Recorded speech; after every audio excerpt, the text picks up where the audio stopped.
जो स्त्री एक माँ न बनने का फैसला करती हैं, तो आप अरे मैं उनको अवार्ड दूंगा।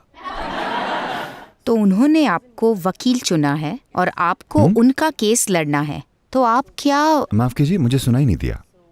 एक स्त्री है और हाँ, वो बच्चे वो पैदा बच्चे नहीं नहीं करना चाहती और उन्होंने आपको वकील चुना है और आपको उनका केस लड़ना है, तो आप ऐसी स्त्री के पक्ष में क्या कहेंगे जो बच्चे नहीं पैदा करना चाहती? मैंने कहा उन्हें सम्मानित करना चाहिए।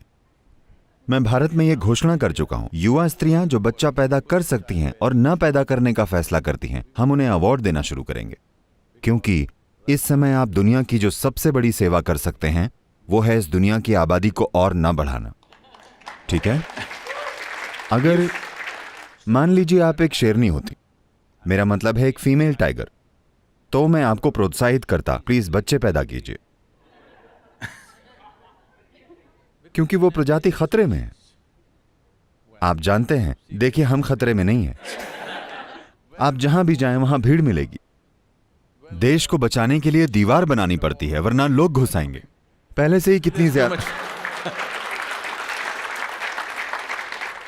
पहले से ही हर जगह बहुत ज्यादा आबादी है ना? तो ये ऐसी चीज है जिसे बहुत बुनियादी तरीके से देखा जाना चाहिए। ये इसलिए हो रहा है क्योंकि ये जरूरत अंदर मौजूद है। बच्चे पैदा करना हमारी एक स्वाभाविक जरूरत है। जो भी तर्क कोई दे, एक समय पर शरीर आदेश देता है। शुक्र है इसमें बहुत दर्द वगैरह शामिल है, वरना पता नहीं क्या होता। तो इस जरूरत से परे अगर किसी को जाना है तो इसे जबरदस्ती अनदेखा करने के बजाय, अगर आपकी पहचान स्वाभाविक रूप से आपके शरीर से परे चले जाए, तो आप देखेंगे कि ये जरूरतें बिल्कुल गायब हो जाएंगी। फिलहाल मैं चाहता हूं कि लोग ये समझें, एक बच्चा आपकी जरूरत नहीं है, आपकी जरूरत है भागीदारी। फिलहाल आपकी समस्या यह है कि आप लोगों के साथ भागीदारी तब तक नहीं दिखा सकते जब तक कि वे आपके शरीर से न जन्मे हों। आपकी शरीर के रूप में पहचान इतनी मजबूत है कि आप इन्हें अपना मानकर खुद में शामिल नहीं कर पाते। अरे ये मेरे शरीर से जन्मा है, ये मेरा है। वो ऐसा इसलिए है क्योंकि आप अपने ही शरीर में फंसे हैं। वजह बस यही है। उसे आपके ही शरीर से जन्म क्यों लेना चाहिए? जरूरी नहीं है। इंसानों की क्षमता इससे ज्यादा है। ये पशु प्रकृति है। ये प्रकृति प्रजाति के कायम रखने के लिए बिल्कुल जरूरी है। But now the survival of the race depends on consciously controlling the population a little bit. लेकिन अब प्रजाति का कायम रहना जागरूक होकर आबादी को थोड़ा कंट्रोल करने पर निर्भर है। 20वीं सदी की शुरुआत में 1910 में हमारी आबादी बस 158 करोड़ थी। मान लीजिए 160 करोड़। अब हम 760 करोड़ हैं। वर्ष 2050 तक अनुमान है हम 1030 करोड़ हो जाएंगे। जब हम 1030 करोड़ हो जाएंगे तो मैं यहां नहीं रहना चाहता।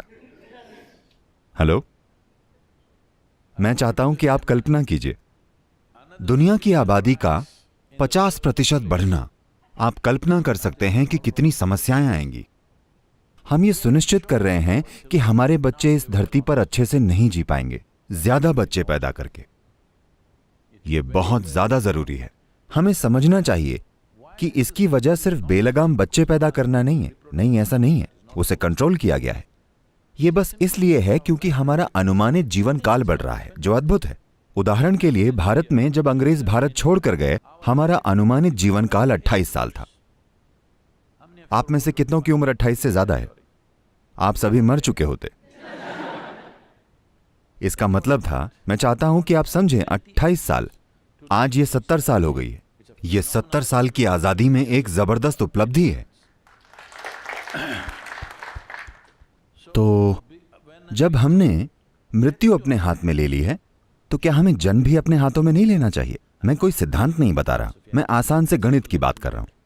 हेलो, जब हम मृत्यु को अपने हाथ में ले लेते हैं तो क्या हमें जन्म को भी अपने हाथों में नहीं लेना चाहिए? अगर हम ऐसा नहीं करते, अगर हम जागरूक होकर अपनी आबादी को कंट्रोल नहीं करते, तो प्रकृति इसे बहुत ही क्रूर तरीके से करेगी। अगर आप उस दिन का इंतजार करना चाहते हैं तो कर सकते हैं, पर हम इंसान हैं, इसलिए यह अच्छा होगा कि इसे जागरूक होकर करें, है ना?